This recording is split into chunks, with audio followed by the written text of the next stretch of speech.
রাহমাতুল্লাহ। চলে এলাম বাংলাদেশ অনলাইন হোমিওপ্যাথিক ফোরামের ১৮৪তম ফেসবুক লাইভে। আমরা আজকে আলোচনা করব ক্রনিক রোগের হোমিওপ্যাথিক চিকিৎসার ঔষধ নির্বাচন এবং ঔষধ নির্বাচনের ক্ষেত্রে একটি রোগীলিপিকরণ অত্যন্ত গুরুত্বপূর্ণ। ঠিক রোগীলিপি কিভাবে সহজভাবে দ্রুততার সাথে করা সম্ভব, আজকের আলোচনায় স্যার এই কথাটিও তিনি উপস্থাপন করবেন।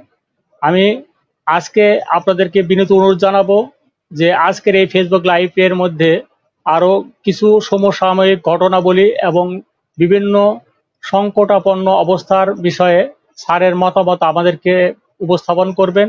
আমরা সেই কথাগুলো শোনার জন্য সকল বন্ধুদেরকে যাতে পৌঁছে যায় সেই জন্য আপনাদেরকে বিনীত অনুরোধ জানাবো যে আপনারা আপনাদের টাইমলাইনে এই ফেসবুক লাইভটি শেয়ার করে দিয়ে আপনাদের বন্ধুদেরকে আমাদের সাথে সংযুক্ত করে নেবে।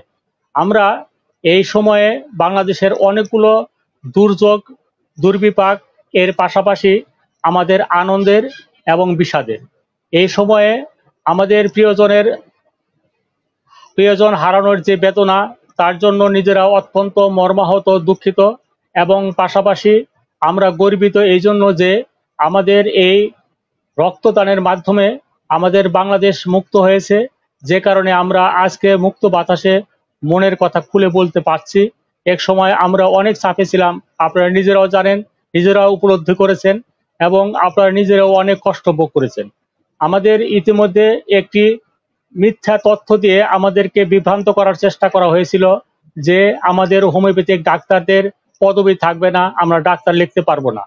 ইতিমধ্যে আমরা দেখেছি বিভিন্ন প্রচার মাধ্যমে বিএফডিএ এর একটি প্রেস রিলিজ করেছিলেন। তারা সেই প্রেস রিলিজে তারা বলেছিলেন যে তাদের সংগঠনের যে এজেন্ডা, সেখানে কবিরাজ, হেকিম, হোমিওপ্যাথিক চিকিৎসক সহ সকলের জন্য তারা ডাক্তার পদবি চেয়েছিলেন। আপনাদের নিশ্চয় মনে আছে, যখন আমাদের ডাক্তার পদবি নিয়ে কথা হয়েছিল তখন একটি মিথ্যা কেস এমবিবিএসরা তারা তাদের সংগঠনের মাধ্যমে বলেছিল এমবিবিএস এবং বিডিএস ছাড়া কেউ ডাক্তার লিখতে পারবেন না। তখন এএমএ অর্থাৎ ইন্ডিয়া থেকে একটি প্রাইভেট প্রতিষ্ঠান থেকে তারা শিক্ষা অর্জন করে তারা ডাক্তার পদবি চেয়েছিল। আদালত সেখানে তাদেরকে নাকচ করে দেওয়ার পাশাপাশি আমাদের হোমিওপ্যাথিক সমাজকেও সেখানে জড়িয়ে দিয়েছিলেন, বলেছিলেন হোমিওপ্যাথিক চিকিৎসকরাও ডাক্তার নয়। তার জন্য 2019 সাল থেকে আমরা 2023 সাল পর্যন্ত এই কষ্টে ছিলাম, সবসময় শঙ্কায় ছিলাম। সেটা আপনারা শুনেছেন, দেখেছেন এবং কি পরিস্থিতিতে আমরা দিন কাটিয়েছি তাও জানেন। সেই সময় আমাদের শ্রদ্ধেয় নজরুল ইসলাম ভূঁইয়া স্যার অত্যন্ত বিপ্লবী ভাষায় তিনি বলেছিলেন, আমাদের অধিকার হরণ করার মতো কেউ নেই, আমরা এই অধিকার থেকে কখনো বঞ্চিত হব না, আর যদি বঞ্চিত হই তাহলে আমরা রাজপথে নেমে যাব। সেই সময়টার কথা আপনাদের নিশ্চয়ই মনে আছে। স্যার, আপনি আজকে প্রথমে আজকে আলোচনায় নির্ধারিত আলোচনার বাইরেও আমাদেরকে একটু জানাবেন যে বিএফডিএ এর যে খবরটি তারা প্রচার করেছিলেন সেই প্রচারটা সম্বন্ধে স্যার একটু স্বচ্ছ ধারণা দিবেন স্যার আমাদের। Sir please. আমার সুপ্রিয় দর্শক শ্রোতা, আমার চিকিৎসক বৃন্দ, দূরে নিকটে যারা আজকে আমাদের এই প্রোগ্রামটা দেখতেছেন, সকল পেশার সকল শ্রেণীর, বিশেষ করে আমার হোমিওপ্যাথিক চিকিৎসক বন্ধুদেরকে আন্তরিক ধন্যবাদ জানাচ্ছি। আশা করি আপনারা কম বেশি ভালো খারাপের মধ্যে আপনাদের দিনাতিপাত করতেছেন। আল্লাহ পাক সবাইকে হেফাজত করুন। এই অবস্থায় আমাদেরকে বিভিন্ন প্রতিকূল পরিবেশে এবং অবস্থার প্রেক্ষাপটে আমাদেরকে বেঁচে থাকতে হবে। যা হোক, আজকের আমাদের সম্মানিত সভাপতি বাংলাদেশ অনলাইন হোমিওপ্যাথিক ফোরামের ডাক্তার ইয়াকুব আলী সরকার আমাকে বিএফডিএ বিষয় নিয়ে কথা বলতে বলেছেন। এটা নতুন কোনো কথা নয় যে আমাদের শত্রুরা তারা বিগত দিনেও ছিল, বর্তমানেও আছে, ভবিষ্যতেও থাকবে। এটাই বাস্তব সত্য। আমরা চিকিৎসার ক্ষেত্রে দেখি, লেখাপড়ার ক্ষেত্রে দেখি, এবং সামাজিক অবস্থানের ক্ষেত্রে দেখি, সরকারি বেসরকারি পর্যায়েও দেখি আমাদেরকে কতটা অপমান অপদস্থ হতে হচ্ছে প্রতিনিয়ত। সুতরাং বিএফডিএ আপনাকে বুঝতে হবে এরা কারা। ইতিমধ্যে আপনারা আপনাদের ফেসবুকের মাধ্যমে আমি এটা জেনেছি, এবং আমাদের সভাপতি সাহেব আমাকে ফোন করে বিষয়টা নিয়ে আমাকে বিস্তারিত বলেছেন এবং করণীয় কি এই সম্বন্ধে আলোচনার জন্য আমার মতামত চেয়েছেন। বিএফডি হলো Bangladesh foreign doctors association, Bangladesh foreign doctors association. এটা অ্যালোপ্যাথিক ডাক্তারদের একটা সংগঠন। এই সংগঠনের ইতিমধ্যে আপনারা আমাদের সভাপতি সাহেব বলেছে যে এই সংগঠনের পক্ষ থেকে তারা বিভিন্নভাবে সরকারি বেসরকারি পর্যায়ে এবং গণমাধ্যমে তারা যাতে এমবিবিএসরা আর বিডিএস ব্যতীত অন্য কেউ ডাক্তার পদবি ব্যবহার করতে পারবে না, এটা হলো তাদের বক্তব্য। তারা এখন পর্যন্ত দিবালোকের সময় তারা দিবা স্বপ্ন দেখে যে আমরা কোথায় আছি, তারা কিছুই জানে না। সুতরাং আমি বিগত দিন থেকে অদ্য পর্যন্ত এই বিষয়ে আমার স্বজাতি গোষ্ঠী হোমিওপ্যাথিক চিকিৎসক বৃন্দদেরকে আমি অত্যন্ত সতর্ক করেছি। আমি আপনাদের জন্য চেষ্টা করেছি। আমি সরকারের কেউ না এবং বোর্ড বা কাউন্সিলরও কেউ না, বাট আমি একজন প্রতিবাদী মানুষ। তারই ধারাবাহিকতায় আপনাকে বুঝতে হবে, আজকে ক্লিয়ার আপনাকে বুঝে নেবেন যে BMDC Bangladesh medical and dental council act 2010 এই আইনে বলা আছে, এই আইনের সাথে সম্পৃক্ত যারা, তার মানে তাদের আইনের সাথে সম্পৃক্ত যারা, তাদের ক্ষেত্রে এমবিবিএস এবং বিডিএস ব্যতীত অন্য কেউ নামের আগে ডাক্তার লিখতে পারবে না। It is clear. তার মানে এই আইনের সাথে সম্পৃক্ত কারা? এই আইনের সাথে ফার্মাসিস্ট আছে, প্যাথোলজিস্ট আছে, নার্সিং আছে, ফিজিওথেরাপিস্ট আছে, এরা সবাই ডাক্তার লেখে।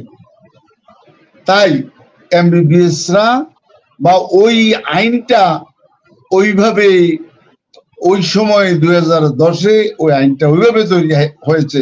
আবারও আইনটা আপনাদেরকে বলি, এই আইনের সাথে সম্পৃক্ত যারা, দয়া করে আপনারা এই আইনটা গুগল থেকে বের করে নেবেন। গুগল থেকে কিভাবে নেবেন? গুগলের মধ্যে গিয়ে Bangladesh medical and dental council act 2010 এটা লিখে চার্জ দিলেই এই আইনটা আপনারা পাবেন। এই আইনটা বাংলা ভার্সনে আছে, বাংলা ভার্সনে আছে। আপনারা এই আইনের মধ্যে এটা লিখাটা আপনারা পাবেন। এখন আসেন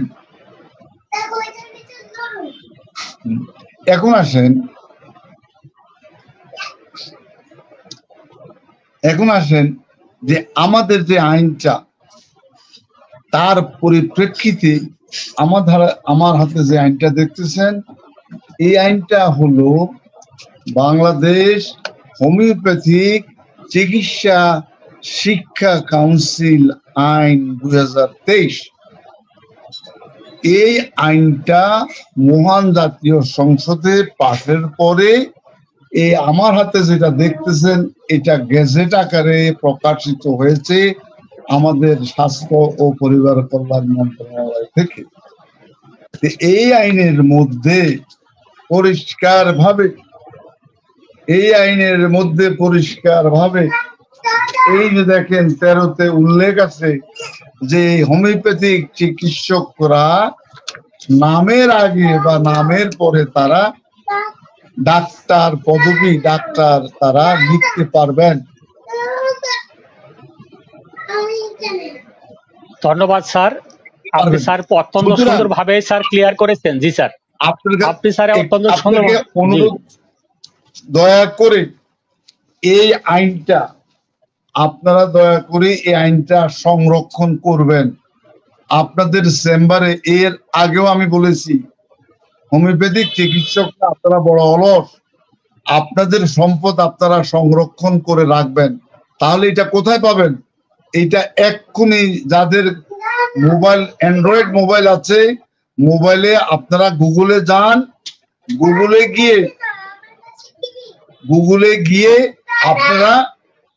গিয়ে চার্জ দিলেই আপনারা পাবেন। কিভাবে চার্জ দেবেন? বাংলাদেশ হোমিওপ্যাথিক চিকিৎসা শিক্ষা কাউন্সিল অ্যাক্ট 2023 চার্জ দিলে আপনারা পাবেন। যদি না পান, আমাদের সভাপতি সাহেব আছেন, তিনি আপনাদেরকে হোয়াটসঅ্যাপে এই আইনটা দিয়ে দিবেন, অথবা আমার সাথে যোগাযোগ করবেন, আমি আপনাদের হোয়াটসঅ্যাপ নাম্বারে এই আইন পাঠাই দেব। আপনাদের শুধু ফাংশনটা হলো আপনারা কম্পিউটার থেকে এটাকে বের করে নেবেন, ডাউনলোড করে নেবেন, শেষ। ধন্যবাদ স্যার, আপনার কথা বুঝতে পেরেছি। জি স্যার, আমরা বুঝতে পেরেছি যে আমাদের এই গেজেটই আমাদের সুরক্ষা দেবে, কোনো প্রকার গুজবে কারো কান দেওয়ার কোনো প্রয়োজন নেই। আমাদের যত প্রকারে প্রোপাগান্ডা মিথ্যা প্রচার চলে, তার ক্ষেত্রে আমাদের সবচেয়ে দুর্বলতা হলো আমরা তথ্য না জানার কারণে বিভিন্ন গুজবে ভেঙে পড়ি। ইতিমধ্যে আমরা বিভিন্ন সময় আপনাদেরকে অনেকগুলো তথ্য দেওয়ার জন্য চেষ্টা করেছি এবং আপনাদেরকে বোঝাতে চেষ্টা করেছি যে বন্ধুরা, আপনারা চোখ কান খোলা রেখে আমরা যে তথ্যগুলো দিচ্ছি এটা অথেন্টিক সোর্স থেকে এবং সরকারের গেজেট থেকে। আপনারা ইতিমধ্যেই দেখেছেন যে যখন আমাদের হোমিওপ্যাথিক বোর্ড বিলুপ্ত হয়ে যায়, হোমিওপ্যাথিক চিকিৎসা শিক্ষা কাউন্সিল গঠিত হয়, তখন আমাদের বোর্ড চেয়ারম্যান মহোদয়কে সেখানে তার চলতি দায়িত্ব পালনের জন্য বলা হয়েছিল। সেই সময় হোমিওপ্যাথিক চিকিৎসক বন্ধুরা প্রায় বিভিন্ন ফুলের মালা দিয়ে তাকে বরণ করেছিলেন এবং পত্রিকায় বিভিন্ন প্রচার মাধ্যমে প্রচার করেছিলেন যে ডাক্তার দিলীপ বাবু তিনি আমাদের হোমিওপ্যাথিক চিকিৎসা শিক্ষা কাউন্সিলের চেয়ারম্যান নিযুক্ত হয়েছেন। কথাটা অত্যন্ত অন্যায় ছিল, অত্যন্ত ভুল ছিল। সে কথাটি আমাদের বারবার বলতে হয়েছে যে তিনি তার চলতি দায়িত্বের জন্য তিনি সেই হোমিওপ্যাথিক বোর্ড থেকে হোমিওপ্যাথিক কাউন্সিলে গতানুগতিক দায়িত্ব পালনের অধিকার পেয়েছিলেন।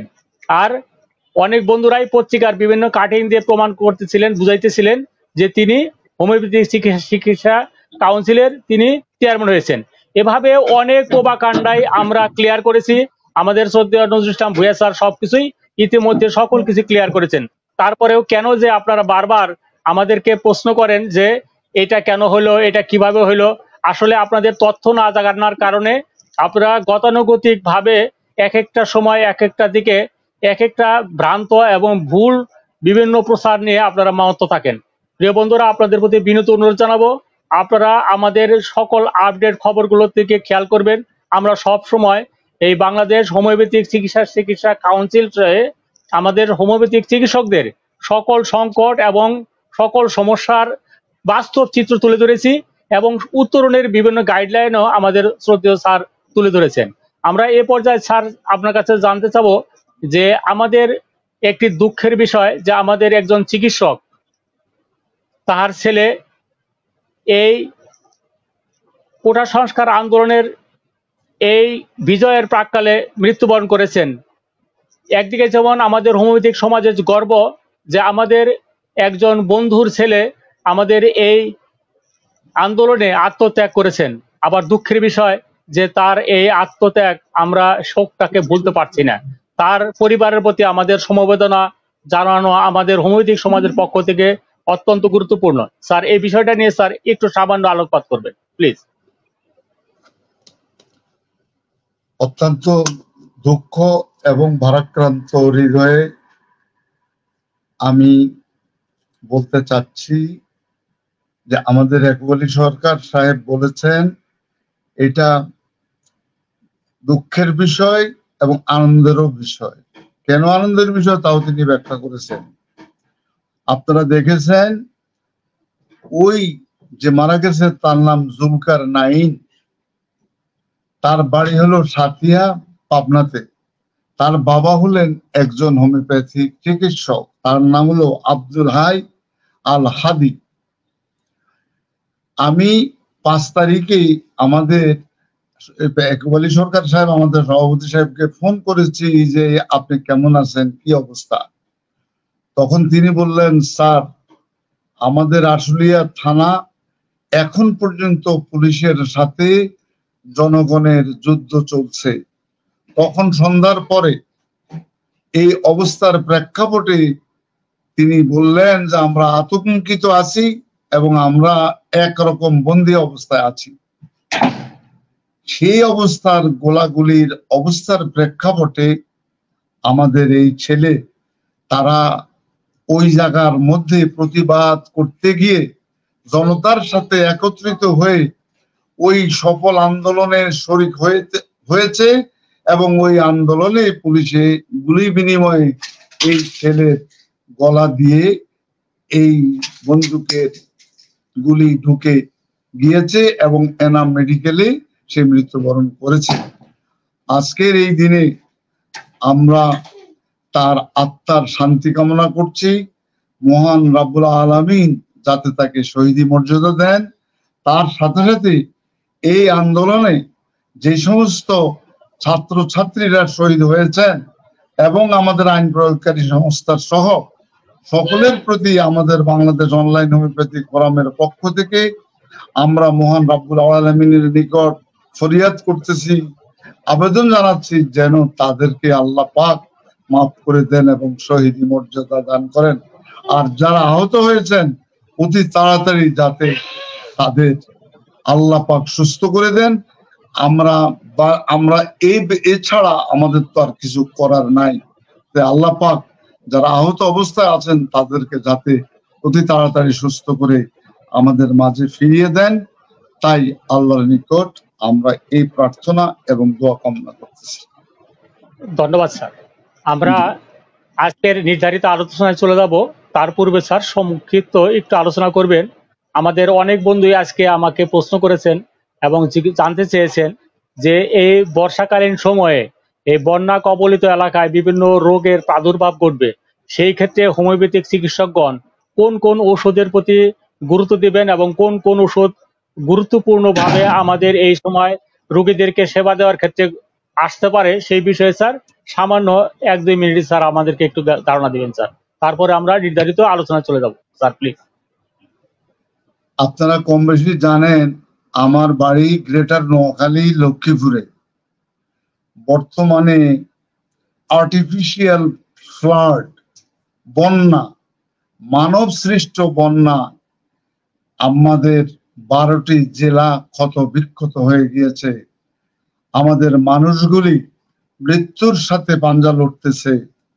আমাদের বানভাসী অবস্থায় আমাদের হোমিওপ্যাথিক চিকিৎসক যারা আছেন ওই এলাকায়, ওই চিকিৎসকদের চেম্বার পর্যন্ত পানির নিচে তলিয়ে গিয়েছে। আমার চিকিৎসক ভাইয়েরাও তারাও অত্যন্ত অসুস্থ অবস্থায় তারা দিনাতিপাত করছে। আজকে আপনারা আরো একটি খবর আপনারা হয়তো ইতিমধ্যে শুনেছেন, আমাদের আরো বেশ কয়েকটি জেলা ইতিমধ্যে ফারাক্কার কবলে পড়ে ফারাক্কার বাঁধ ইন্ডিয়া ছেড়ে দিয়েছে, ওপেন করে দিয়েছে। আমাদের উত্তরাঞ্চলের জেলাগুলিও তারা এই বন্যায় তারা আক্রান্ত হওয়ার পথে।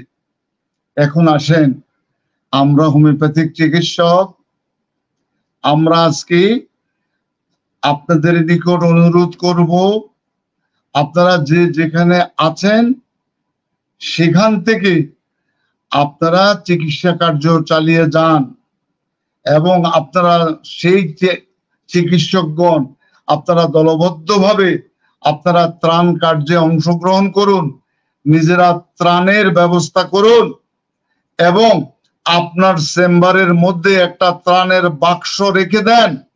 চেম্বারের সামনে একটা ব্যানার আপনারা সেখানে টাঙিয়ে দেন, যাতে আপনার নিকট তারা আপনার বানভাসী মানুষদের জন্য তারা সেখানের মধ্যে টাকা পয়সা দিতে পারে।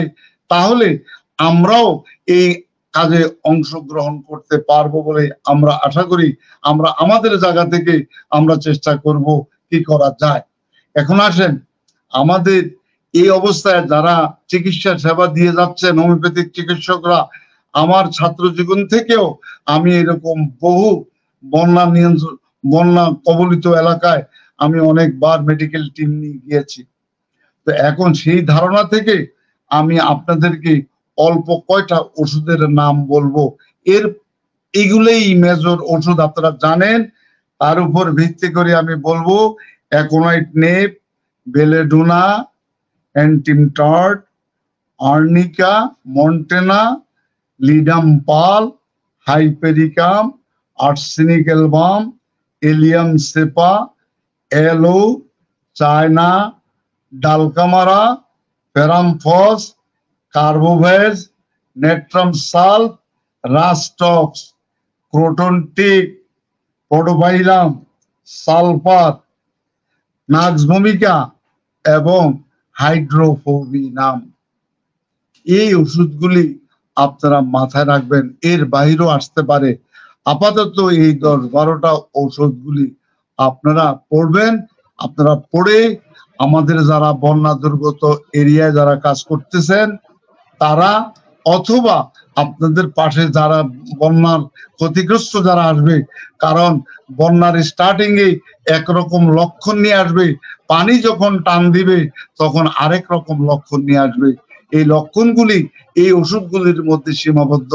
আপনারা এই ওষুধগুলি নিয়ে আপনারা ঝাঁপিয়ে পড়ুন, তাদেরকে আপনারা চিকিৎসা সেবায় তাদেরকে আপনাদের আওতায় নিয়ে আসুন। সবাইকে ধন্যবাদ। ধন্যবাদ স্যার।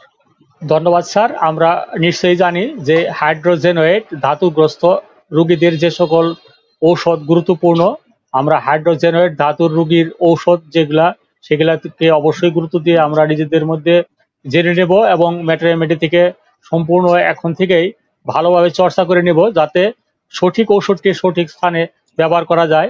এ পর্যায়ে আমরা চলে যাব প্রতিদিনের মতো আমরা ক্রনিক রোগের ঔষধ নির্বাচন বিষয়ে যেভাবে স্যার ধারাবাহিকভাবে আলোচনা করতেছিলেন, ঠিক সেভাবেই স্যার একটি রোগী চিত্র তুলে ধরবেন এবং সেই রোগী চিত্র এমনভাবে তুলে ধরবেন যে সেই রোগী চিত্রের মধ্যে রোগীলিপিকরণের যে অনুষঙ্গগুলো রয়েছে, যে অনুষঙ্গগুলো আমাদের গুরুত্বপূর্ণ, যে অনুষঙ্গগুলো কোনো প্রকারে বাদ পড়লে সেই রোগীর ক্ষেত্রে ঔষধ নির্বাচন সঠিক হবে না এবং রোগীর রোগ আরোগ্য নিশ্চিত হবে না, সেই বিষয়গুলো স্যার একই সাথে আলোচনা করে যাবেন। যেহেতু আমাদের সময় ইতিমধ্যে অনেক চলে গেছে, আমরা আগামী অল্প সময়ের মধ্যেই এই বিষয়টাকে স্যার কাছ থেকে সুন্দরভাবে জানতে পারবো। স্যার প্লিজ শুরু করবেন। আপনারা খাতা কলম নিয়ে রাখবেন এবং সাথে সাথে স্যারের কথাগুলোর রিপ্লাই দিবেন, এই আশা রাখছি। এবং আপনারা সকল বন্ধুদেরকে এই ফেসবুক লাইভটি শেয়ার করে দিয়ে আরো বন্ধুদেরকে সংযুক্ত করে নিন। ধন্যবাদ স্যার। প্লিজ। আপনার নিকট একটা মহিলা রোগী এসেছে।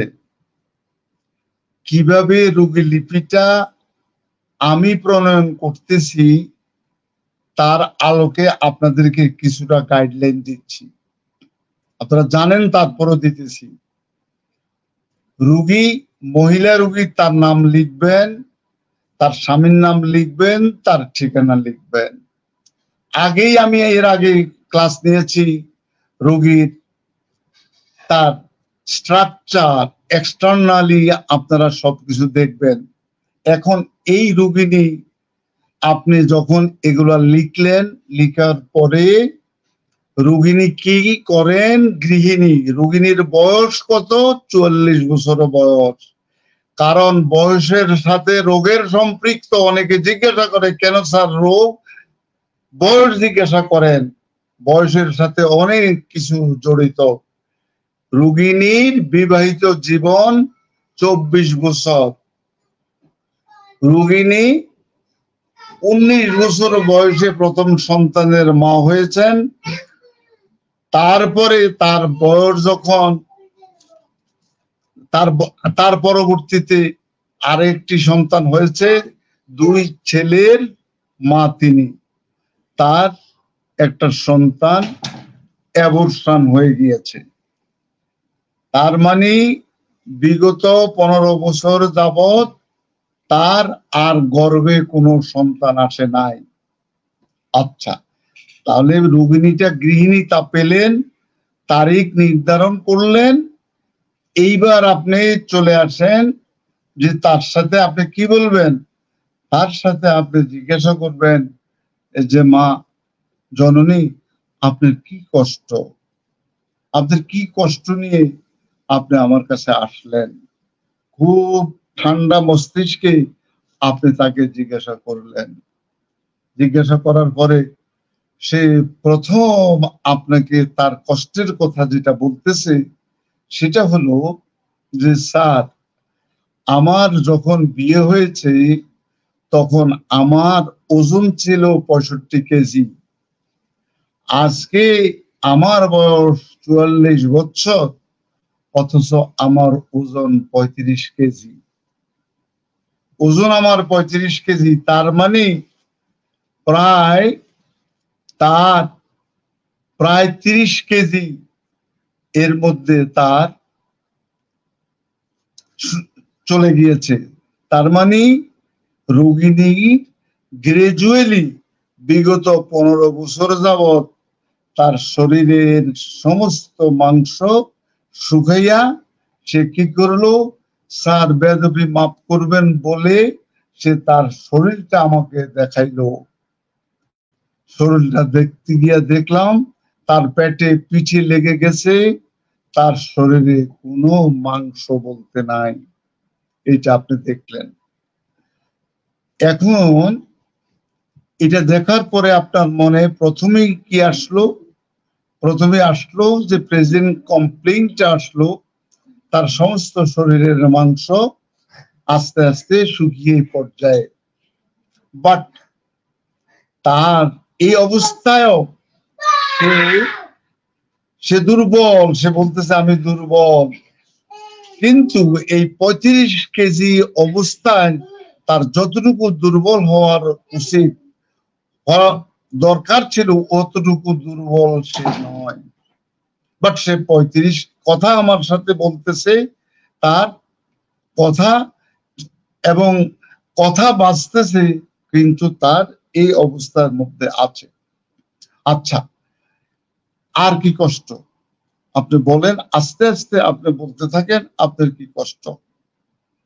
আপনার মাথা থেকে পা পর্যন্ত আপনার সকল জায়গার সকল কষ্টগুলি আপনি বলতে থাকেন। সে দ্বিতীয় কষ্টটা বলল যে স্যার, আমার পেটে ব্যথা, আমার পেটে ব্যথা, পেটের বাম দিকে ব্যথা, আমার বাম দিকে। আপনি জিজ্ঞাসা করবেন পেটের মধ্যে তল পেটে ব্যথা? রোগী বললেন মাঝামাঝি নাভির নিচে আমার ব্যথা। তাহলে আপনি লিপিবদ্ধ করলেন তার পেটের বাম দিকে ব্যথা। এই ব্যথাটা স্যার আমার সারা দিন রাত্রে আমার এই ব্যথাটা থাকে। আপনার প্রশ্নের পরিপ্রেক্ষিতে সে বলল আমার ব্যথাটা ভরা পেটে বেশি এবং রাত্রে বেশি। রাত্রে স্যার আমি ঘুমাতে পারি না, আমার ঘুম নাই বললেই চলে। প্রায় রাত্রেই আমার ব্যথাটা বেশি এবং ভরা পেটে আমার ব্যথাটা বেশি। আচ্ছা, তখন আপনি প্রশ্ন করবেন যে আপনার ব্যথার সাথে কোনো জ্বালা পোড়া আছে? জি স্যার, আমার ব্যথার সাথে প্রচুর জ্বালা পোড়া। আচ্ছা, ব্যথার সময় আপনি কি করেন? যে ব্যথার সময় আমি উপর হয়ে যদি শুয়ে থাকি তাহলে, এবং কুজু হয়ে যদি উপর হয়ে থাকি তাহলে আমার ব্যথাটা কম। আর কি করলে ব্যথাটা কম? স্যার যদি আমার ভরা পেট থাকে তাহলে ব্যথাটা কিছুটা কম, তার মানে খালি পেটে তার ব্যথা বেশি। তাহলে ব্যথার সাথে আছে জ্বালা পোড়া, ব্যথার সাথে আছে তার ইরাকটেশন, ঢেকুর, জ্বালা পোড়া, ইরাকটেশন, এই ঢেকুর এগুলি আছে। আর ঢেকুর থেকে স্যার আমার মুখ থেকে পচা গন্ধ বের হয়। এই অবস্থার প্রেক্ষাপটে আপনি পেলেন, পাওয়ার সাথে সাথে সে কি করলো, আমাকে তার প্যাথোলজিক্যাল রিপোর্টটা, একটা আল্ট্রাসোনোগ্রাম রিপোর্ট, অ্যাবডোমেনের একটা আল্ট্রাসোনোগ্রাম রিপোর্ট দেখালেন। সেই রিপোর্টে লেখা আছে প্যানক্রিয়েটিক ক্যালসিফিকেশন। তার মানে প্যানক্রিয়াসের মধ্যে পাথর না, প্যানক্রিয়াসের মধ্যে পাথর বিশিষ্ট প্যানক্রিয়েটিক ক্যালসিফিকেশন। তার মানে ওই জায়গাটা এরকম শক্ত এবড়ো থেবড়ো হয়ে পাথর সম অবস্থায় হয়ে গিয়েছে। তাহলে আপনি এটা পেলেন। আচ্ছা, আর কি সমস্যা? স্যার আমার ডান দিকে ব্যথা, ডান দিকে কোন পেটে, ডান দিকের পেটে ব্যথা স্যার, এবং এই ব্যথাটা ডান পাশে পেটের মাঝামাঝি থেকে একটু উপরে। সেই ব্যথাটা তাহলে একটা ব্যথা বললো বাম দিকে, আর একটা ব্যথা বললো ডান দিকে। ডান দিকের এই ব্যথাটা, এটাও স্যার অনেক অসহ্য, এটাও স্যার এই ব্যথাটাও উপর হয়ে শুয়ে থাকলে, আমি কুজো হয়ে যদি থাকি তাহলে একটু কম লাগে। এই ব্যথাটাও স্যার আমার রাত্রে বেশি, এই ব্যথাটাও আমার খালি পেটে বেশি। এই অবস্থায় স্যার আমার এই ব্যথায় প্রচুর গ্যাসের সমস্যা। যদি স্যার আমি ঢেকুর দেই, আমার ভিতর থেকে যদি কিছু গ্যাস বের হয়ে যায় তাহলে একটু কম। আর স্যার ব্যথার সাথে আমার বমি, এবং প্রায় বমি বমি ভাব, ভমিটিং টেন্ডেন্সি এবং বমি। এই অবস্থায় আমরা কি পেলাম, যে ডান দিকে ব্যথা, বাম দিকে ব্যথা। আচ্ছা, আপনার ডান দিকের ব্যথাটা ডান পাশেই থাকে না পিছনের দিকে যায়? না স্যার, আমার পিছনের দিকে যায় না, আমার ওখানেই থাকে। এইবার আমাকে একটা আল্ট্রাসোনোগ্রাম রিপোর্ট, আরেকটা রিপোর্ট দেখাইলেন। সেই রিপোর্টের মধ্যে আছে তার লিভারের মধ্যে রাইট সাইডে যকৃতের মধ্যে মাল্টিপল টিনি টিউমার, মাল্টিপল টিনি টিউমার। তার মানে কেউ কেউ বলে টাইনি, টিনি, ছোট ছোট টিউমার। তাহলে আপনি পেলেন ডান পাশে টিউমার, বাম পাশে আপনি পেলেন প্যানক্রিয়েটিক ক্যালকুলাস। এবং দুইটার প্রকৃতি আপনি পেলেন, কিভাবে বাড়ে, কিভাবে কমে, কখন বাড়ে, কখন কমে। এবং দুইটাই বলতে চাচ্ছে যে স্যার আমার গ্যাসের প্রচুর সমস্যা, আমি ঢেকুর দিলে আমার এই জায়গার এগুলা একটু কম মনে হয়, এবং রাত্রে আমার এই ব্যথার বৃদ্ধি, রাত্রে ঘুমের মধ্যে বৃদ্ধি, কিন্তু দিনের বেলায় আমার ব্যথাটা কম্পারেটিভলি কম থাকে। আচ্ছা, আর কিছু স্যার আমার শরীরের কোনো শক্তি নাই, বল শক্তি নেই, কিছুই আমার পাচ্ছি না স্যার। আর কোনো কষ্ট? এর উপর ভিত্তি করে আমি এবার তার প্রেজেন্ট কমপ্লেন গুলি পেলাম। এবার হিস্ট্রিক্যাল ব্যাকগ্রাউন্ডে, ফার্স্ট হিস্ট্রিতে আমি ফ্যামিলি হিস্ট্রিতে চলে গেলাম। এদিকে একটা কথা আপনাদেরকে বলতে ভুলে গিয়েছি, she is a diabetic patient. তার 2022 থেকে কিন্তু ডায়াবেটিস ছিল না, এর আগে সে ডায়াবেটিক পেশেন্ট ছিল। কিন্তু আজকে আমাকে জানিয়েছে তার ডায়াবেটিস হাই। তার মানে কি, তার ডায়াবেটিক চলে আসছে, ডায়াবেটিস হাই। আচ্ছা, এখন আপনি এবার হিস্ট্রিক্যাল ব্যাকগ্রাউন্ডে চলে যাবেন। হিস্ট্রিক্যাল ব্যাকগ্রাউন্ডে ছোটকাল থেকে আপনার বড় ধরনের কোনো অসুখ বিসুখ হয়েছে? না স্যার। চর্মরোগ হয়েছে? জি স্যার, আমার চর্মরোগ ছিল, এবং আমার চর্মরোগের মধ্যে এইটা আমি টিকা, ইনজেকশন, মলম, অ্যালোপ্যাথিক ওষুধ যা ছিল এগুলা দিয়ে আমার সেরেছে। এখন আমি, এটা কবে আপনার হয়েছে? স্যার এটা বিবাহিত জীবনের আগে, খুব একটা বলতে পারবো না, বিবাহিত জীবনের আগে হয়েছে, পরেও হইতে পারে স্যার, এটা আস্তে আস্তে গত 15 বছর আর নেই। আচ্ছা, তাহলে এবার আর কোনো কষ্ট? না, আমার হিস্ট্রিক্যাল ব্যাকগ্রাউন্ডে, অতীত ইতিহাসে আর বড় ধরনের কোনো কষ্ট আমার নেই। তাহলে আমরা অতীত ইতিহাস পেলাম। এবার পারিবারিক ইতিহাস, বংশগত ইতিহাসে আমরা যখন গেলাম, তখন দেখা গেল যে তাদের ফ্যামিলিতে ডায়াবেটিক ফ্যামিলি। আর কি, তাদের ফ্যামিলি ক্যান্সারাস ফ্যামিলি। তার বাবা, তার দাদা, দাদি, নানা, নানি, মামা, চাচা, ফুফু, খালা, এদের কম বেশি ডায়াবেটিস আছে, এই জায়গার মধ্যে ক্যান্সার আছে। তার উপর ভিত্তি করে তার ছেলেরা ওরা ভালো আছে। আচ্ছা, মা জননী, আপনার স্বামীর কোনো কষ্ট? না। এই ক্ষেত্রে টেকনিক অ্যাপ্লাই করে আমরা কি করব, তার টোটাল এই কষ্টগুলি আফটার ম্যারেজ এবং বিফোর ম্যারেজে তার ছিল সাপ্রেশন অফ স্কিন ডিজিজ। আচ্ছা, এখন আফটার ম্যারেজ আমরা টেকনিক্যালি কিছু প্রশ্ন করে নিলাম, যে কি কিছু প্রশ্ন, যে কোনো এসটিডি, সেক্সুয়ালি ট্রান্সমিটেড কোনো ডিজিজ সে আক্রান্ত হয়েছে কিনা। সে বলল যে নো। তার স্বামীর থেকে সে অর্জিত কোনো সমস্যা জর্জরিত? নো। তার যৌনাঙ্গে কোন রকম কোন সমস্যা? না। এগুলার সবকিছু, সে তার স্বামীর কোনো রোগ আছে কিনা আমরা স্বামীকে জিজ্ঞাসা করলাম, বলল স্যার আমার 53 বছর বয়স, এই পর্যন্ত আমার কোনো সমস্যা নেই। আচ্ছা, তাহলে আমরা একটা চিত্র, তার ভাই বোনেরও আমরা একটা চিত্র পেয়েছি। ভাই বোনদের মধ্যে কেউ কেউ ডায়াবেটিস আছে, এই ছাড়া আর কিছু নেই। এইবার আমরা কি করলাম, আমরা সার্বদৈহিক লক্ষণে যাব।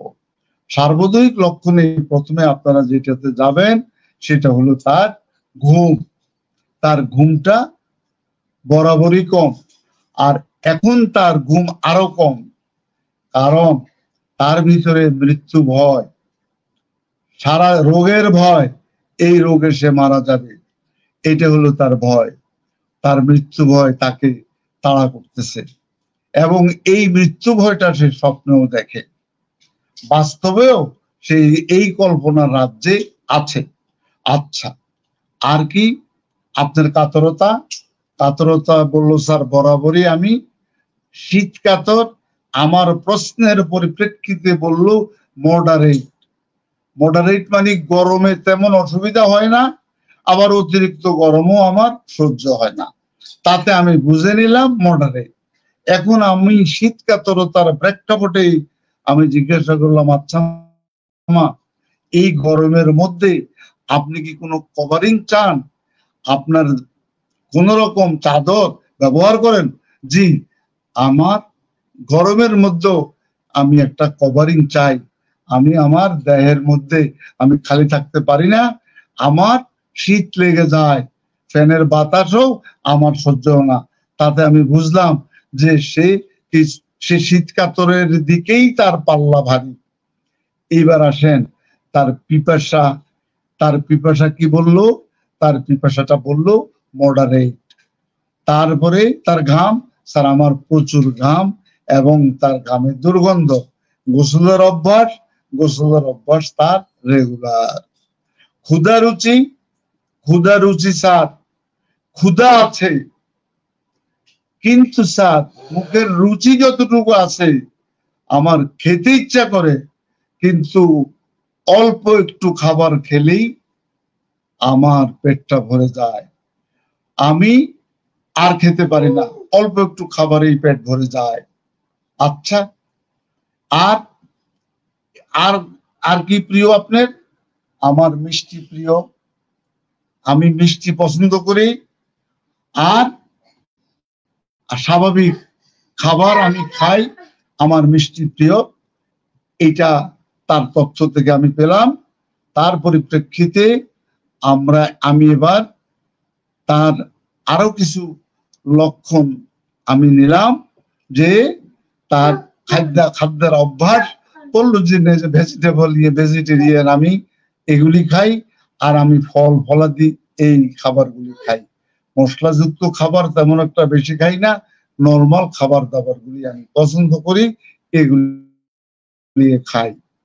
আচ্ছা, আর এখন রোগের কারণে, রোগের ভয়ে আমি খেতে পারি না, তারপরও অল্প খাবার খেলে আমার পেট ভরে যায়। আচ্ছা মা, আপনার কি ঠান্ডা খাবার পছন্দ, গরম খাবার পছন্দ, কি ধরনের খাবার আপনি খান? স্যার, আমি গরম খাবার পছন্দ করি, আমি গরম খাবারই পছন্দ করি। আর স্যার, আমার পেটটা গ্যাসে ভর্তি থাকে, আমি অল্প খাবার, এই খাবারের পরেও স্যার আমার গ্যাস শুরু হয়ে যায়। আচ্ছা, এইবার আপনি চলে গেলেন কোথায়? তার পায়খানা। তার পায়খানার কথা বললো যে পায়খানা এখন আমার স্বাভাবিক পায়খানা, তবে কম বেশি পায়খানার কষ্ট আছে। প্রস্রাবের কোনো কষ্ট না, প্রস্রাবের কোনো কষ্ট নাই, প্রস্রাবের জ্বালা পোড়া তেমন একটা নাই, সাদা স্রাবও তেমন একটা নাই, তেমন কোনো অসুবিধা হয় না। আচ্ছা আচ্ছা মা, আপনার যে মাসিক স্রাবের বিষয়টাকে একটু বলবেন? বললো যে মাসিক স্রাবের কষ্টে আমি কখনোই ভুগি নাই, এবং আজকের এখন যে 44 বছর বয়স, এখন কি আপনার মাসিক চলে? জি। এবং এটা সময় মতো হয়? হ্যাঁ, সময় মতো হয়, এবং 3 থেকে 5 দিন পর্যন্ত থাকে। এগুলো আপনি পেলেন, এই জায়গায়ও তার কোনো সমস্যা নাই, তার কোনো সাদা স্রাব এগুলোও নাই। আচ্ছা, এগুলো এইবার আপনি চলে যান, আমি চলে গেলাম তার যৌন চাহিদা। স্যার, একদম নাই, আমার কোনো যৌন চাহিদা নাই, এবং আমার বিবাহিত জীবনের প্রথম থেকেও আমার কোনো যৌন চাহিদা তেমন একটা ছিল না, আর এখন তো মোটেও নাই। যৌন বদভ্যাস না। আচ্ছা ঠিক আছে, আপনি যখন মিলন হয়, আপনার কি এই মিলনের পরে আপনার কোনো জ্বালা পোড়া হয়? কারণ এই প্রশ্নটা করার অর্থটা হলো যে কোনো সেক্সুয়ালি ট্রান্সমিটেড ডিজিজে এই মহিলার আক্রান্ত কিনা এটা জানতে আপনারা স্বামীকে প্রশ্ন করলে অনেক সময় উত্তর পাবেন না, কিন্তু এই জায়গার মধ্যে টেকনিক অ্যাপ্লাই করে যদি আপনারা প্রশ্ন করেন যে আপনারা মিলনের পরে আপনার কোনো জ্বালা পোড়া হয়, যদি সেই জায়গার মধ্যে কনস্ট্যান্ট জ্বালা পোড়া হয়, তাহলে আপনাকে বুঝতে হবে যে দেয়ার মাস্ট বি আপনার এই জায়গার মধ্যে কিছু একটা আছে, আপনাকে এটা বুঝে নিতে হবে যে এটা সিপিলিটিক কোনো ডায়াথেসিস, সাইকোটিক কোনো ডায়াথেসিসের অবস্থা আছে কিনা, সেটাও আপনাদেরকে বুঝে নিতে হবে। এইবার আমি চলে আসলাম কোথায়? মাইন্ড, তার মেজাজ। এই মেজাজের বিষয়ে যখন আসলাম, তখন স্যার আমার এই মেজাজটা কেমন আমার হাজবেন্ডের কাছে জিজ্ঞাসা করেন। আমার হাজবেন্ড তো আছে, ওনার সামনে ওনাকে আপনি বলেন। আসলে বেসিক্যালি এই টেস্টিংটা করতে হয় সেপারেটলি, যে পেশেন্ট এবং পেশেন্টের অ্যাটেন্ডেন্ট বোথ সেপারেটলি এগুলা ইন্টারোগেশন করতে হয়, কিন্তু আমরা অনেক সময় অবস্থার প্রেক্ষাপটে আমরা সেপারেট করতে পারি না। হাজবেন্ড এক বাক্যে বললেন, আমার দেখায় এর চেয়ে ভালো কোনো মহিলা আছে বলে আমার মনে হয় না। এতটাই ভালো। তা আমি ভালোর ডেফিনিশন তার কাছ থেকে জানলাম। সে বলল সফট, কম্প্রোমাইজিং, মাইল্ড, জেন্টেল। কিন্তু স্যার সে ইন্ট্রোভার্টেড মানে সে তার কথাবার্তাগুলি তার নিজের মধ্যেই সে রাখে, অন্যকে কম শেয়ার করে। তা আমি আবার প্রশ্ন করলাম, আপনাদের দুজনের মধ্যে কোনো ঝগড়া, কোনো কিছু কখনো হয়েছে? রাগারাগি হয়েছে? খাবার দাবার না খেয়ে অভ্যাস, না খাওয়ার অভ্যাস ছিল? আপনার সাথে অভিমান করে 2-3 দিন সে কোনো ছিল, খাওয়া দাওয়া বন্ধ ছিল? না স্যার, এই ধরনের কোনো কিছু নাই। এখন তার একটাই, এখন মা জননী আপনার কি, আপনার মনের আর কি কষ্ট? স্যার আমার মনের কষ্ট, আমি তো চলেই যাব, আমার যে রোগ হয়েছে দিন দিন আমার শুকাইতে শুকাইতে এখন পেট পিঠ আমার লেগে গিয়েছে। এখন স্যার আমি চিন্তা করি আমার 2 ছেলে এবং আমার হাজবেন্ডকে নিয়ে আমার মৃত্যুর পরে তাদের কি অবস্থা হবে, এগুলোই আমাকে ভাবাইয়া চলে। বাই দিস টাইম আমি ওনাকে জিজ্ঞাসা করলাম, হাজবেন্ডকে জিজ্ঞাসা করলাম কাজকর্ম, খাওয়া, তার চাল চলন সবকিছু উপরে ভিত্তি করে সে বলল সে অত্যন্ত পরিষ্কার পরিচ্ছন্ন, পরিষ্কার পরিচ্ছন্ন, বাট কাজের মধ্যে কোনো অস্থিরতা নাই, ধীর স্থির ভাবে সব কাজকর্মগুলি তিনি করেন এবং গোছালো প্রকৃতির, সে আগোছালো পছন্দ করেন না। এই অবস্থার প্রেক্ষাপটে এইবার তার টোটাল রোগী চিত্র আমি তৈরি করার পরে এইবার ওষুধ নির্বাচনের ক্ষেত্রে আমি কোন পয়েন্টগুলিকে প্রাধান্য দিলাম সেই পয়েন্টগুলি আপনারা একটু শুনেন। আমি তার ফার্স্ট হলো সে আজকে 15 বছর যাবৎ আস্তে আস্তে সে ইমাসিয়েটেড হয়ে যাচ্ছে, তার পেট পিঠ লেগে গিয়েছে, নাম্বার 1। নাম্বার 2 হলো তার যে মেমারি গ্ল্যান্ড, এই মেমারি গ্ল্যান্ডটা পর্যন্ত অ্যাট্রোপিড, এটা অ্যাট্রোপিড হয়ে গিয়েছে। আচ্ছা, নাম্বার 3 তার লেফট সাইডে প্যানক্রিয়েটিক ক্যালসিফিকেশন। আচ্ছা, এই প্যানক্রিয়েটিক ক্যালসিফিকেশনে আমরা কোনো ওষুধ নির্বাচন করতে পারি না, বাট এই প্যানক্রিয়েটিক ক্যালসিফিকেশনের কারণে তার সিমটমসটা কি? সিমটমসটা হলো তার বাম দিকে প্রচন্ড ব্যথা, ব্যথার প্রকৃতি ব্যথা, জ্বালা পোড়া এবং অসহ্য ব্যথা। এই ব্যথাটা আমার রাত্রে বেশি, ভরা পেটে বেশি, আর আমার এই ব্যথার জন্য আমি ঘুমাতে পারি না, ব্যথার কারণে আমি উপর হয়ে শুয়ে থাকি, দিবাজ হয়ে থাকি, থাকলে আমার একটু ভালো লাগে। আর স্যার আমার প্রচুর পরিমাণ গ্যাস, আমার যদি ডেকুর দেই ইরাকটেশন হয় তাহলে স্যার আমার একটু ভালো লাগে, গ্যাস বের হলে আমার ভালো লাগে। আচ্ছা, এইটা হলো এই দিকের লেফট সাইডে। এইবার আসেন আরেকটা কষ্টের কথা, আমি জায়গায় নাম্বার 4 or 5, যে তার লিভারের মধ্যে রাইট সাইডে প্রচন্ড ব্যথা এবং লিভারের মধ্যে টিউমার, ছোট ছোট মাল্টিপল টিনি টিউমার। তার মানে রাইট সাইডেও এফেক্টেড, লেফট সাইডেও এফেক্টেড, বাট ইন জেনারেলি তার ওই যে ব্যথা, রাইট সাইডের ব্যথা, ওই ব্যথাটাও তার কি, তার রাত্রে বৃদ্ধি এবং ইন জেনারেলি সারাদিন রাত্রে থাকে এবং দিবাজ হয়ে সে শুয়ে থাকলে ব্যথাটা কম, আর তার সাথে প্রচুর পরিমাণে গ্যাস, এবং অনেক সময় সে গ্যাসটা বের করলে তার কাছে ভালো লাগে এবং তার সেখানে জ্বালা পোড়া, আর কি, আর সেখানে তাকে তার গ্যাসটাও পেলাম, এর সাথে আমি পেলাম কি গরম খাবার, গরমে তার ভালো লাগে, সে যদি গরম খাবার খায় তাহলে তার ভালো লাগে। তার মধ্যে আছে মিষ্টি প্রিয়তা, স্বভাব চরিত্রের মধ্যে তাকে কৃপণ স্বভাব বলা যাবে তার স্বামী বলল যে না স্যার বলা যাবে না, তবে সে বড় লোকের ঘরের মেয়ে, আমার ঘরে এসে, গরিবের ঘরে এসে যা কিছু আছে আমার এর মধ্যেই সে তুষ্ট থাকে। তো সুতরাং এই অবস্থার প্রেক্ষাপটে তাকে কৃপণও বলা যাবে না, আবার সে অতিরিক্ত খরচ করতেছে তাও বলা যাবে না, যেটুকু আছে ওইটুকুর মধ্যে সীমাবদ্ধ।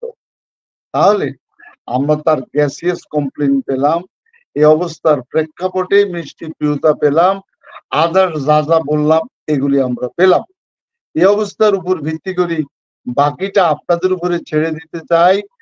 আপনারা একটু কাইন্ডলি কি বলবেন তার ওষুধটা কি হতে পারে, বা আমি কোন দিকে যাচ্ছি, বা কোন ওষুধটা আপনারা মনে করতেছেন এই ওষুধটা হতে পারে, আপনারা একটু কাইন্ডলি বলবেন। Doctor Rakesh Ali from India, lycopodium. তারপরে জহুরুল হক, লাইকোফুডিয়াম। কোত্থেকে বলছেন, কোত্থেকে বলেছেন, কোত্থেকে বলেছেন? আচ্ছা জহুরুল হক, এবার বলেন আকাশ আলী। আচ্ছা রাকেশ আলী, ডাক্তার রাকেশ আলী। আচ্ছা ডাক্তার সদরুদ্দিন, লাইকোফুডিয়াম। এইবার অকুল হোসেন, বাংলাদেশ, লাইকোফুডিয়াম। তারপরে Shihabuddin, Bangladesh online homeopathic forum. ওষুধের নাম বলেন নাই, একটু বলেন। হ্যাঁ জহুরুল হক বলছেন তো স্যার, রাজশাহী থেকে বলছি। আচ্ছা রাজশাহী থেকে, ধন্যবাদ। আপনারা যাতে বন্যা মুক্ত থাকেন এই দোয়া করে আল্লাহ পাকের কাছে। আচ্ছা এবার বলেন, আর কেউ কিছু বলবেন? মাহমুদা মোস্তফা, আমি লাইকোফুডিয়াম। তার মানে উনি লাইকোফুডিয়াম প্রেসক্রাইব করতেছেন। শাইকুল ইসলাম, লাইকোফুডিয়াম। এবার আর কেউ কিছু বলবেন? শাইকুল ইসলাম চৌধুরী, লাইকোফুডিয়াম। শাইকুল ইসলাম চৌধুরী, লাইকোফুডিয়াম। কামাল হোসাইন, লাইকোফুডিয়াম। ডাক্তার সদরউদ্দিন, আচ্ছা লাইকোফুডিয়াম। করশালিকা থেকে, করশালিকা চিনি না কোন জায়গায়। আচ্ছা ডাক্তার মোশারফ হোসেন, লাইকোফুডিয়াম। সাগরদিঘি, টাঙ্গাইল থেকে চিনেছি, সাগরদিঘি, টাঙ্গাইল। আর কেউ কিছু বলবেন? আর কেউ কিছু বলবেন? মোহাম্মদ মোশারফ, আচ্ছা ঠিক আছে। এইবার আপনাদের নিকট থেকে আমি একটাই ওষুধের চিত্র পেলাম, আপনারা সবাই বলতেছেন লাইকোফুডিয়াম। এইবার আমাদের অনলাইন হোমিওপ্যাথিক ফোরামের সম্মানিত সভাপতি সাহেব, আপনি বিষয়টা নিয়ে কথা বলেন। শিহাবুদ্দিন, কার্বোভেট। আচ্ছা একজন পেলাম কার্বোভেট। আচ্ছা শরীফুল ইসলাম, লাইকো। আচ্ছা Shariful Islam, lyco. Please please. এরপরে আমরা আমাদের সভাপতি সাহেবের আলোচনার পরে আমরা কি ওষুধ আমি দিয়েছি তা আমি আলোচনা করব। সভাপতি সাহেব।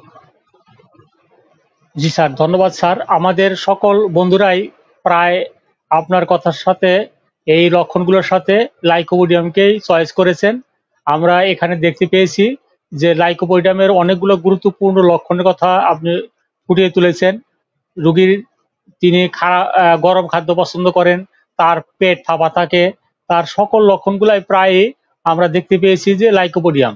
স্যার এই বিষয়টা ক্লিয়ার করবেন, এবং আমাদের আজকে যেহেতু ফেসবুক লাইভের অনেকটা সময় পার হয়ে গেছে, আপনি স্যার এই যে কেসটা উপস্থাপন করলেন, এই কেসের মধ্যে আপনি যেভাবে এই কেসটাকে উপস্থাপন করেছেন, এই কেসটার যে কেস টেকিং, এই বিষয়টা আমরা আরো স্পষ্ট করতে জানতে চাই যে কেস টেকিং ক্ষেত্রে আমরা কি কি জিনিসগুলোকে গুরুত্ব দিচ্ছি এবং কিগুলো ওষুধ লক্ষণগুলোকে আমরা অ্যাভয়েড করে গেছি, কোনগুলো পিকুলিয়ার আর কোনটা সাধারণ।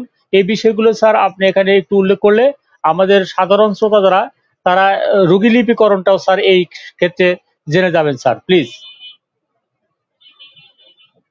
আমি আপনাদেরকে এর আগেও বলেছি, যে কোনো ধরনের রোগী, বিশেষ করে ক্রনিক রোগী যখন আপনার নিকট আসবে, আপনি প্রথম পর্যায়ে 4-5টা অর্গাননের সূত্র আপনার মাথায় নিবেন। Aphorism number 1, aphorism number 2, aphorism number 3, aphorism number 5, aphorism number 8।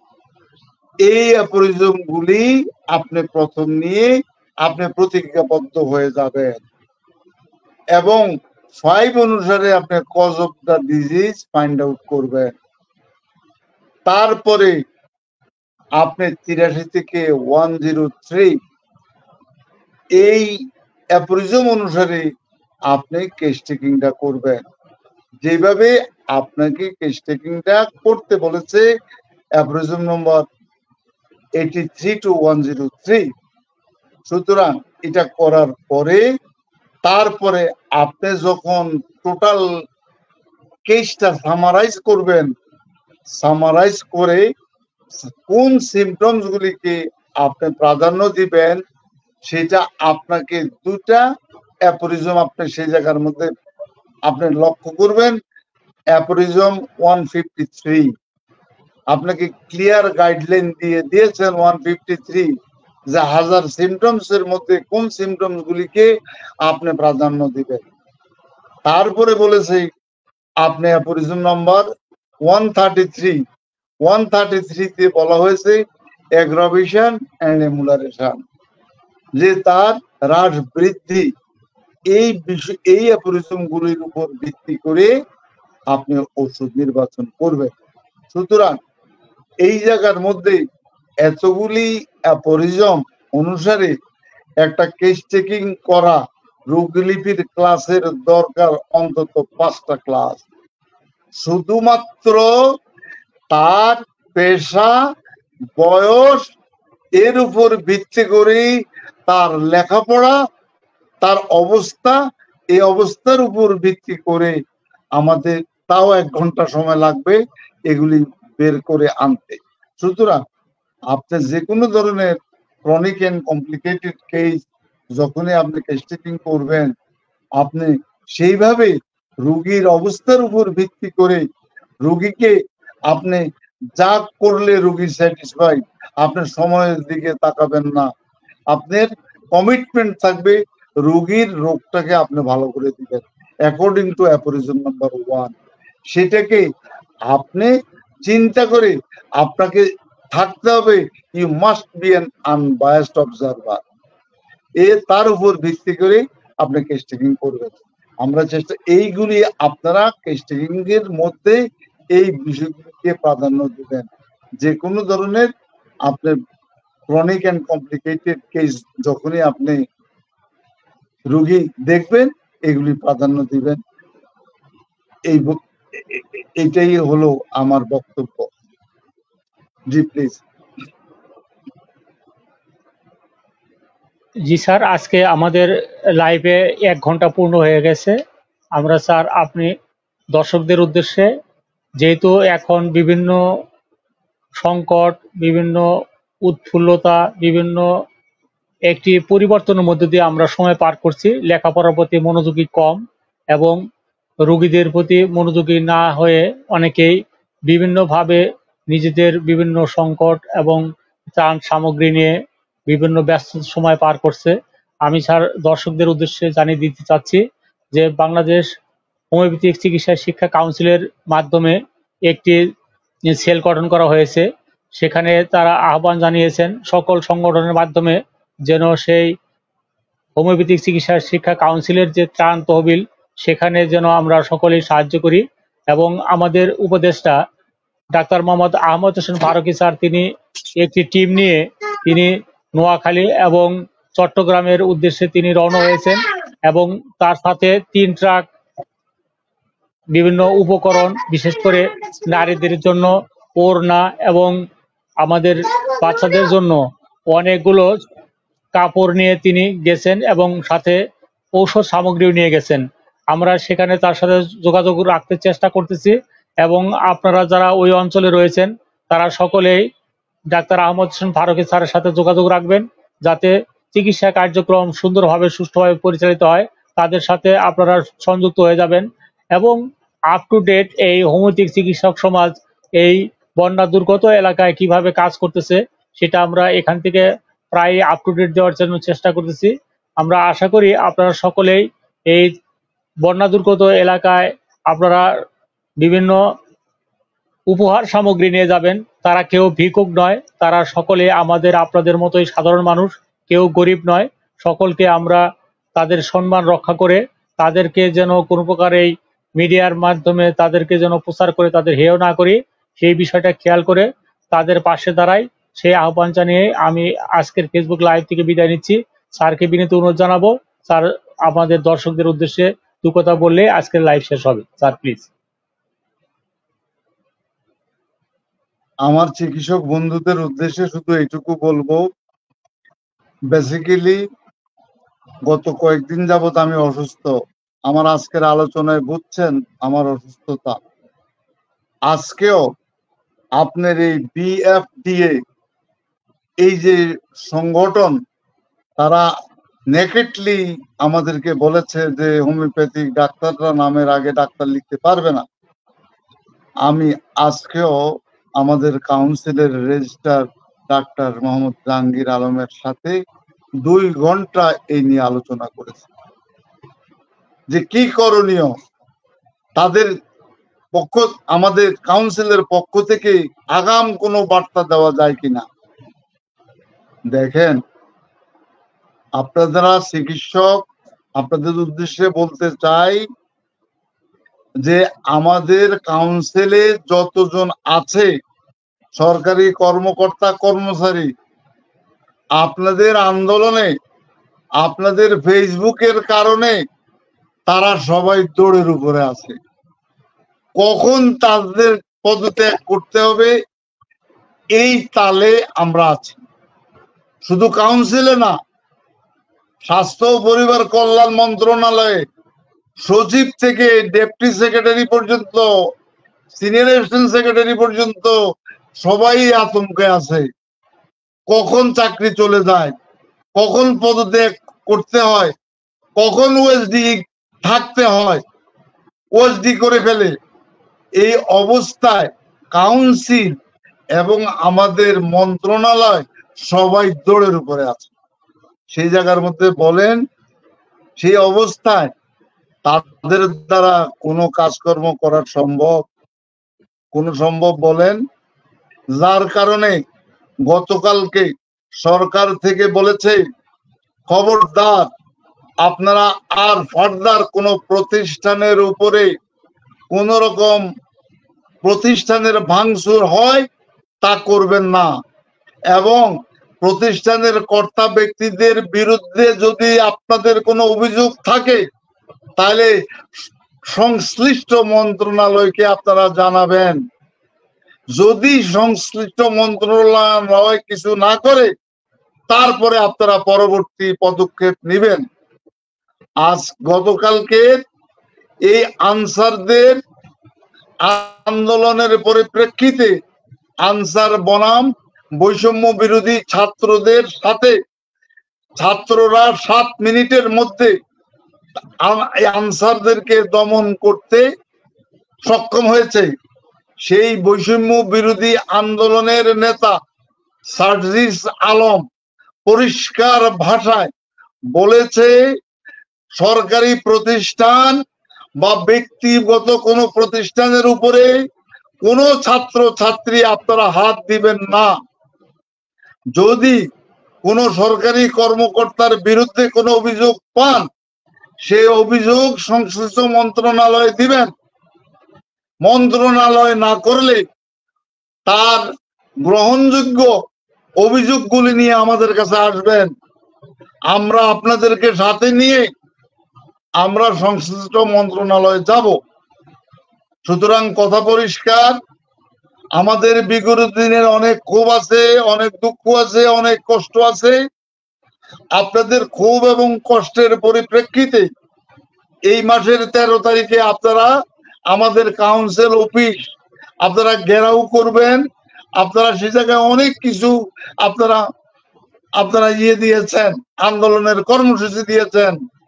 আমি আমার সাধ্যমতো সারা বাংলাদেশে যতটুকু আমার পরিচয়, সেই পরিচয়ের প্রেক্ষাপটে জনে জমে আমি আপনাদের হাতে ধরেছি, পায়ে ধরেছি, অনুরোধ করেছি যে আমাদের একটাই প্রতিষ্ঠান, দয়া করে ভাঙচুর করবেন না। প্লাস ওই প্রতিষ্ঠানে যারা কর্মরত আছে আপনারা 2 দিন পরে তাদেরকে আউট করেন, আগে আমার কাউন্সিলটা হোক। যাই হোক, আপনারা আমার কথা শুনেছেন বা আপনারা বিষয়টা বুঝছেন, তাই আপনাদের কাছে অনুরোধ করব যে অন্যায়কারী যে আজকে হোক কালকে হোক বিদায় নিবেই, আইন নিজের হাতে তুলে নিবেন না। আমাদের গতকালকে জাতির উদ্দেশ্যে যেই ভাষণ আমাদের ডক্টর মোহাম্মদ ইউনূস প্রধান উপদেষ্টা যে ভাষণ দিয়েছেন, আমি 3 বার পড়েছি, শুনেছি। আমার জীবনে আমি কখনো এত হৃদয়গ্রাহী এবং বাস্তবসম্মত ভাষণ জাতির উদ্দেশ্যে কেউ দিয়েছে বলে আমার জানা নেই। এত সুন্দর ভাষণ তিনি দিয়েছেন, যা পারবেন তাই তিনি বলেছেন। তাই দয়া করে আপনারা আর আইন নিজের হাতে তুলে নেবেন না। এই যে আজকে কাউন্সিলের বিষয়ে মন্ত্রণালয়ে কোনো কাজ করতে পারি না কেন? অভিযোগের উপর অভিযোগ, এবং আপনারা চেয়ারম্যান হয়ে গেছেন 15-20 জন, বারবারে অন্তত পক্ষে 500 অ্যাপ্লিকেশন করেছে মেম্বার হওয়ার জন্য।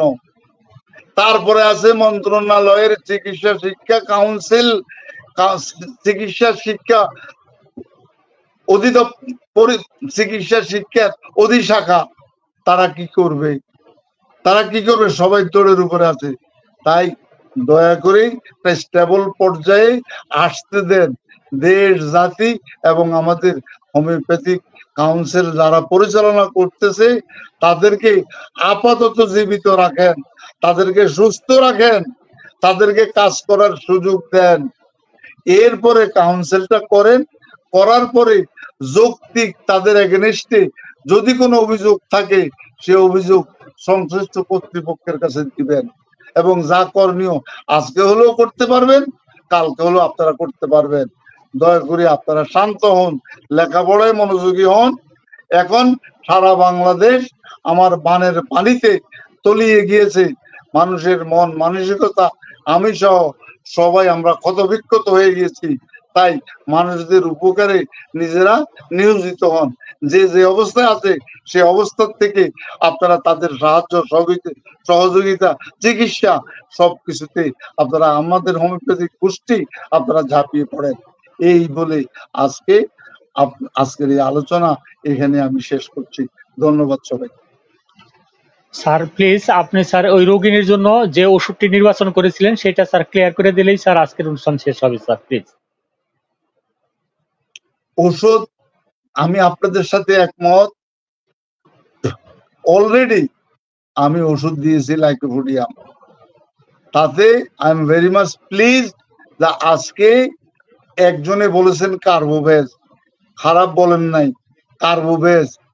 আরো ওষুধ আসতে পারে, রাইট সাইড লেফট সাইডে মেডিসিন আসবে, তার মধ্যে সাইকোটিক মায়াজম আছে, তার মধ্যে সিফিলিটিক মায়াজম আছে, টিউবারকুলার মায়াজম আছে। এগুলা আমাদের ক্রোনোলজিক্যালি আসবে। এগুলা কিন্তু একদিনে এই রোগী ভালো হবে না। রোগীকে এখন আপাতত আমাদের যা সিমটমস, সেই সিমটমস গ্লাইকোপোডিয়ামকে এগ্রি করতেছে। আপনাদেরকে স্যালিউট, আপনারা আমার চেয়ে অনেক বেশি ভালো জানেন। আপনাদেরকে ধন্যবাদ, সবাইকে ধন্যবাদ। প্লিজ ধন্যবাদ স্যার। আজকের মতো আমাদের এই ফেসবুক লাইভ এখানে শেষ করছি। আগামী সপ্তাহে নিশ্চয়ই আমরা নতুন একটি বিষয় নিয়ে আমরা আসবো আপনাদের সাথে। সে পর্যন্ত আপনারা সুস্থ থাকুন, ভালো থাকুন, বাংলাদেশ দীর্ঘজীবী হন, এবং আমাদের বাংলাদেশের সকল সংকট উত্তরণের জন্য হোমিওপ্যাথিক সমাজ যেন জাগ্রত থাকেন সেই বিষয়ে আপনাদেরকে দৃষ্টি আকর্ষণ করে আজকের ফেসবুক লাইভ এখানে শেষ করছি। আল্লাহ হাফেজ।